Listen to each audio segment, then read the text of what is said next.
Have you heard of the Latte Factor? It's a term coined by David Bach, author of The Automatic Millionaire, a book you should definitely read. Our guest today is Bethany Bayless, the co-host of the Money Millhouse Podcast, and she joins us to discuss what the Latte Factor is and how cutting small expenses can add up to some real gains over time.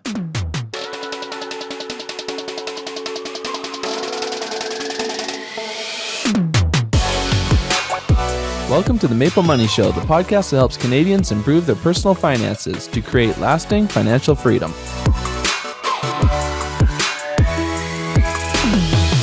And once you've overcome your latte factor, put your money to work in a low-maintenance, low-fee portfolio and watch it grow with our sponsor, Wealthsimple. Maple Money listeners get their first $10,000 managed free of charge for 1 year. And for more on Wealthsimple, head over to maplemoney.com/wealthsimple. Now here's Bethany.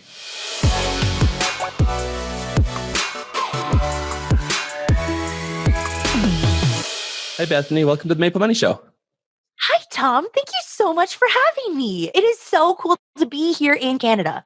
So this episode started based on a joke where we were kind of joking around about personal finance in Canada.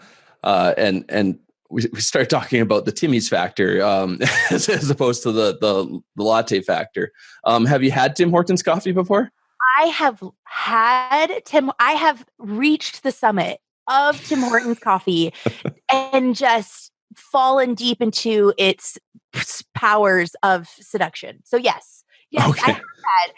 And I think that even in the short amount of time, when I was in college, we had, I was a part of a group and we had a tour in Canada for 2 weeks. Mm-hmm. And so we went and got Timmy's almost every single day. And I think in that 2 weeks, I became addicted very, very quickly to Tim Hortons and how it is far superior than anything we have in the United States. I think you just passed the only rule for citizenship. Yes, at last. I thought I had to marry a Canadian. Turns out I just have to be addicted to Tim Hortons. You drink our coffee. So anyways, going back to this idea of the latte factor, can we just hop in with this big, huge question of, can you kind of explain to people what the latte factor actually is? Absolutely. So the latte factor is conceived by experts out there who say that when you are constantly making small purchases, such as a latte, so if you go and get a latte every single day, those are going to start adding up to more and more and more money. And so taking a look at how much is adding up and maybe cutting back on that and investing that into something into the future will be better for you financially, and just kind of being aware of those small purchases and how they add up to more. Okay. I have a problem buying $5 lattes when I can have a Keurig pod at home for pennies or dimes at least. 50 cents. Yeah. And I don't even think about it. If I'm going to go get a Starbucks, sometimes I don't even look at the price until after the fact. Mm-hmm. Right? So I'm like, this is my drink. This is what I'm getting. I don't care how much it costs. And each time more and more times I look, I'm like, oh my gosh, that was $5. Oh my gosh, that was $7. What? And I think this matters the most for someone that's on a regular schedule. If they're working Monday to Friday and grabbing a coffee as part of their commute, or it's part of their break, or both. How does this sort of add up over a week, a month, a year? Absolutely. So there are times that it's a part of your routine. Like that's what you do. Also for me, I don't know about you guys, but sometimes like I have an emotional connection to coffee. So it makes me feel warm. It feels like I'm getting a treat. Like I'm doing something. I'm treating myself because I deserve it. And that's what, it's that emotional thing as well. It's also very social. So if you are taking a break with your coworkers, you're like, let's just go to Starbucks. Let's just go hang out. And throughout the week, that'll add up. So like if you go every single day before you go to work, you're dropping $5 a day. That adds up to $25 a week. So that math is very simple. Yeah. And I use something like, if you're really wanting to know how much these little things are adding up, you can use a tool like a calculator. There's a calculator on Financial Mentor that I have used when it comes to, so you enter how much you're doing. So every dollar amount of any regular unnecessary expenditure, basically. So let's say we're doing $5 and it says, how often do you normally spend this money? So let's say we do $5 every 5 days. And then it takes it a step further, which I really like. And it says, enter the annual return on investment you could earn if the money were invested rather than spent. So it takes that a step further and says, if you're spending this money, so $25 a week times 4 weeks in a month is $100 a month. So you have a coffee subscription of $100 a month every single time. Over the course of a year, that's $1,200. Yeah. Now the math is getting hard. Now we're getting into the bigger digits here. Is why I have calculators. But $1,200, that's a lot of money. You could take that money and go on a trip. You could take that money and do something, or you could take that money and invest it. And so that's what he takes it a step further. So let's say we have the annual return on your investment, so a percentage. So my husband and I put our money into a bank account, and our specific thing that we're doing, we get a 2.75 interest return. So let's say we take that and do 2.75%. And then it says, enter the numbers of years you like to estimate for the growth. So let's say I kept it in there 5 years, right? And then you calculate that. And it says the number of dollars that would be spent. So $5 a week for every $5 a pop for every 5 days for every week actually comes out to, my math is terrible, and it actually comes out to $1,800 That's the extra weeks in a month or in a year. Exactly. So all of those, it actually comes out to more. So $1,800. Let's say we took that $1,800 and we invested it at that interest rate for 5 years, and you're losing $128 in investment. So really, you're losing almost $2,000 when it comes to how much money you're spending each and every week. So it's just an interesting way of looking at it. Yeah, and that's in a sort of a savings vehicle, and it's only over 5 years. But if you went even further out with this, like 7% in actual like stock investing, or through a robo advisor, it would be so much more, right? Like if it was 7% for. Okay. So the total dollars spent. Am I doing this right? So let's say that our investment percentage is 7%. Over the course of 30 years. Yep. So obviously we're upping how much, like if we kept doing this for 30 years, instead of taking that money and investing it for 30 years, over the course of 30 years, doing $5 a day, 5 days a week is $10,944. So almost $11,000. If you invested that, you would have gotten an interest rate for that 7%. The interest rate alone would have been $26,143.12. Wow. And that's a lot of coffee. That's a lot of coffee. That is a car. That is something big. That is, I don't know. We're in America, so that could be your child's education. We don't get that for free. So, that could be taxes. I don't know. It could, but it definitely adds up. And the real cost of that, for again, all of those numbers, the real cost over the course of 30 years is $37,000 that you are losing ultimately. Yeah, sort of that opportunity cost of not investing and instead buying coffee that every single day. And it just shows that little things are a bigger deal than you initially think. Yeah, for sure. One thing I should mention is we'll link to that calculator in our show notes so that people can find that and sort of play around with it, because there'll be people that don't want to use a 7% number or they want to match it if they are doing like a GIC or a savings account here.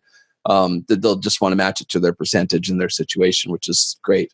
Another thing I really like with the Latte Factor is sort of the idea of not just bad spending habits, but also bad habits. I think one of the better examples is, what if someone were to quit smoking?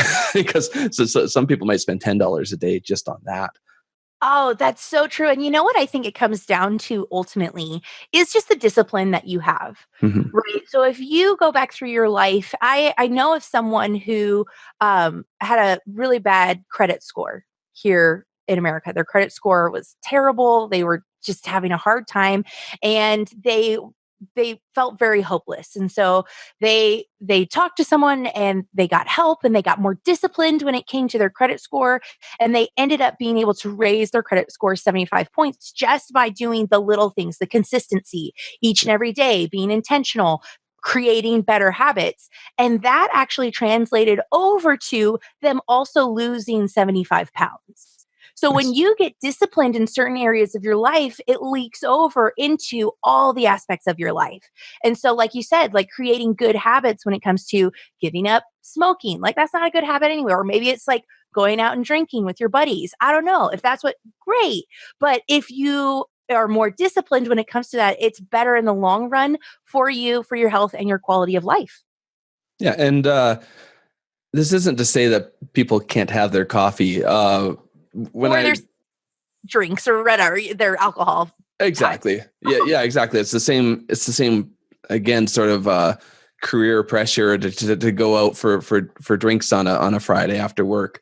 But with coffee, like when I was going to an office Monday to Friday, I would keep a box of tea in my office, and they've got hot water on tap. So like I was having a tea, multiple teas every morning, and I wasn't paying a whole lot. I buy a big, I think it was 144 box from Costco, and bring that into the office. So you can have things just by sort of changing how you come at them. You don't have to pay at a till just every time you want to drink. You can have your tea and drink it too. Yes. That's basically what it comes to. It's funny. I lived in England for a year, and that's where I really got introduced to tea time. Yeah. But tea time was like every 30 minutes. And I was chill on my tea intake. There were other people in the office who, were getting 10 cups of tea every day. And no shame. No, you love, that's great. That's great. But imagine paying for that. Right? Yeah, exactly. So it really comes down to like, you can have your habits, but just reevaluating, doing something that's maybe a little bit cheaper will add up over time. Mm-hmm. And sure, the Latte Factor, it's kind of got a nice sort of theme to it, and a calculator and everything else. But really, it's kind of just cash flow, right? Like if it's cutting out wasteful spending and then using that newfound money to do something with it, right? Absolutely, because everyone gets a certain amount of money. Like you said, we all have a certain budget. We have what we're able to spend in a month. And imagine cutting out that every single week, right? Adding an extra $100 in your budget every single week just with coffee. But imagine, like, we're talking about something very small and very little that adds up over time. What if you take a look at your budget and you see some of the subscriptions that you were subscribed to?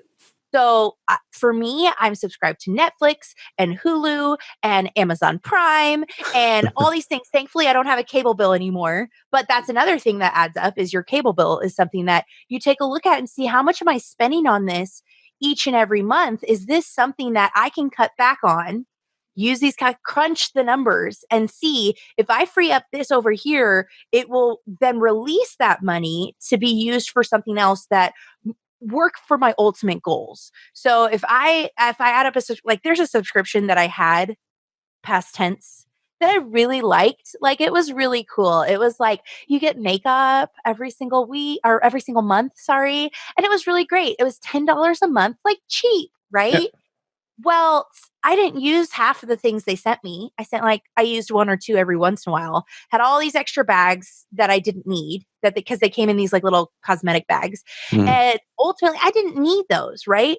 But I have another subscription over here that is sustainable living.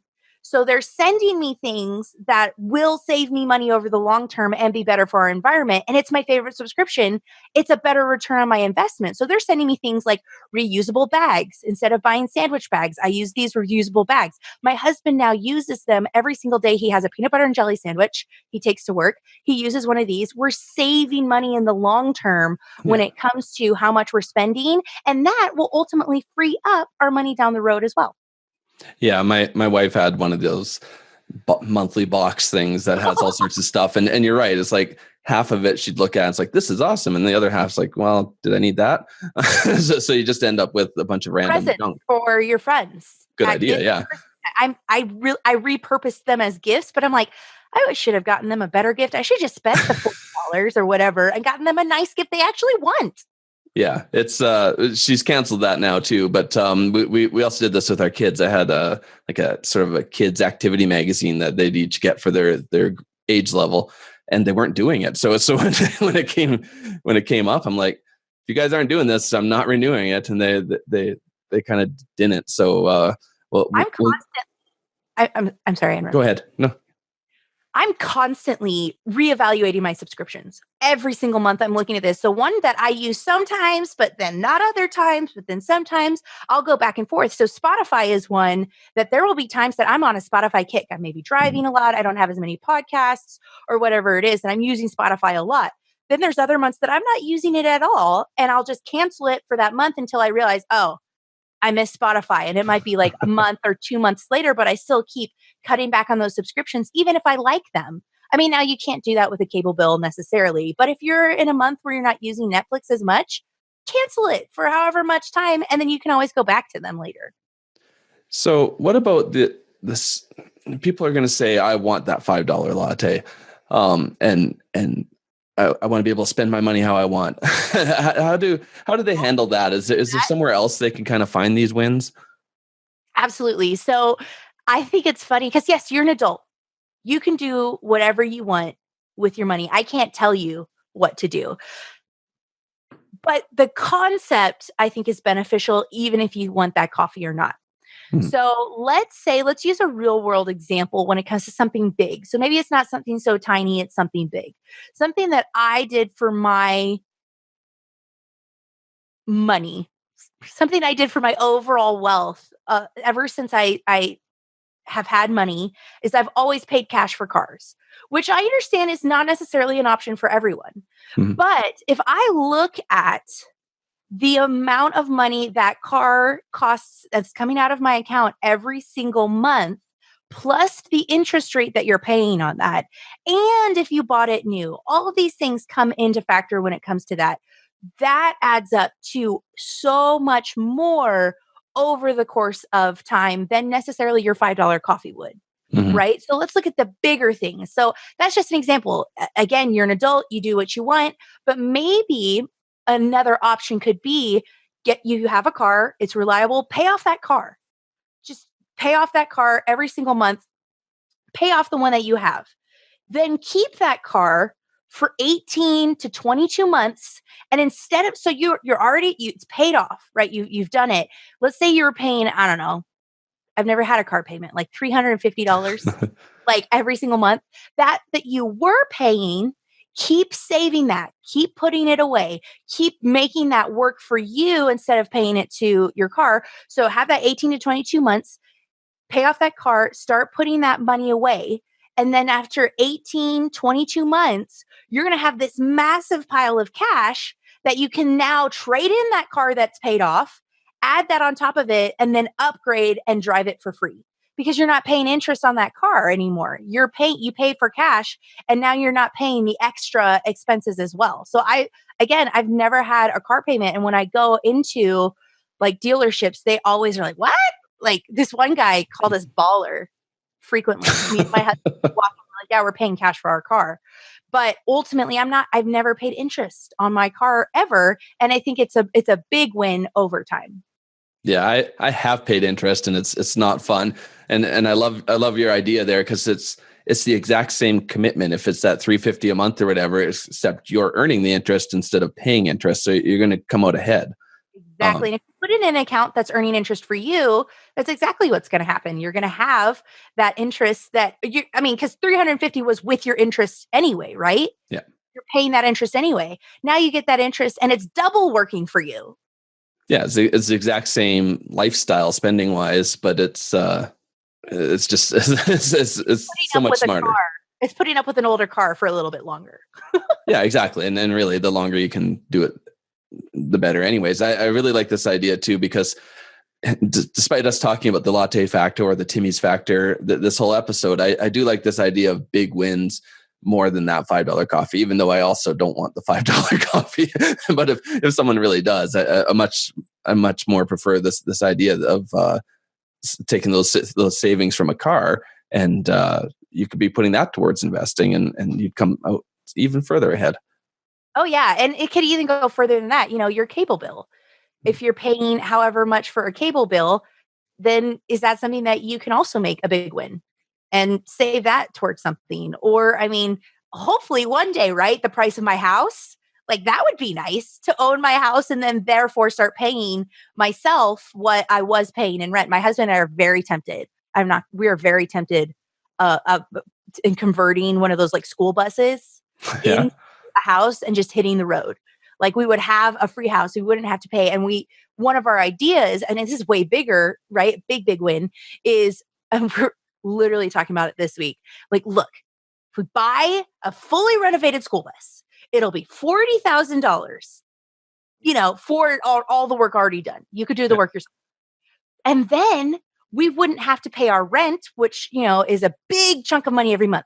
Let's move into that schoolhouse, sell all our stuff or put some things in storage, and then take that however much rent we pay every month, start saving it, and then maybe we'll be able to put down 50 to 100% for a house. Isn't that, that's disputed. Like some people think you should have some mortgage, but how nice would that be to pay cash for a house and then ultimately keep working on a better life? That'd be awesome as long as you can live in a bus.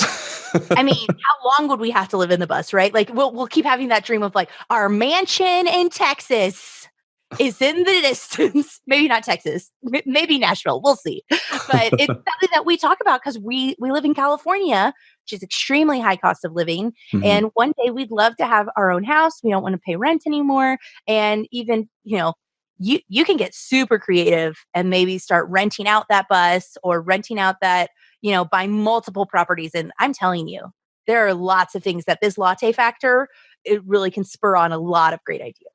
Yeah. So people shouldn't just throw this idea away because they think it's all about coffee. It's more the concept. Yeah. So you can have your Timmies. That's fine.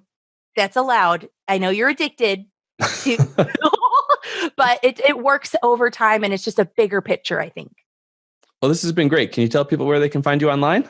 Yes, please. I have a podcast out there. It's called the Money Millhouse. We talk about personal finances every single week over a cup of coffee. Sadly, not Timmy's. I wish it were. I wish we also had those donuts, but themoneymillhouse.com is where you can find us. And you were all across social media in the same name. Thanks for being on the show. Thank you, Tom Drake. Thanks, Bethany, for stopping by to discuss the Latte Factor. You can find the show notes for this episode at MapleMoney.com/Bethany Bayless. Have you just started listening to the Maple Money Show recently? Then be sure to subscribe in the podcast player of your choice and check out some past episodes, as we've had some amazing guests in the past that you shouldn't miss. Thanks as always for listening, and we'll see you next week.